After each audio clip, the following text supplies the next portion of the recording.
Оркестр, не сыгравший ни одной фальшивой ноты. Так Владимир Путин оценил работу актерского коллектива фильма «12» режиссера Никиты Михалкова. Накануне президент принимал творческую группу картины в подмосковной резиденции Новоогарева.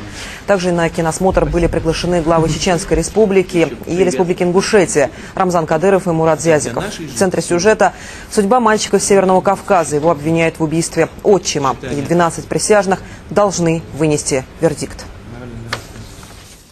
Это замечательный оркестр, который составлен из солистов, и у каждого есть своя партия. Ни одного ложного звука. У нас очень мало таких фильмов о настоящих ценностях, да еще в привязке к нашей действительности. Это само по себе уже ценность большая, а в привязке к нашей реальной жизни, к трагическим ее страницам, это вдвойне, может быть, втройне.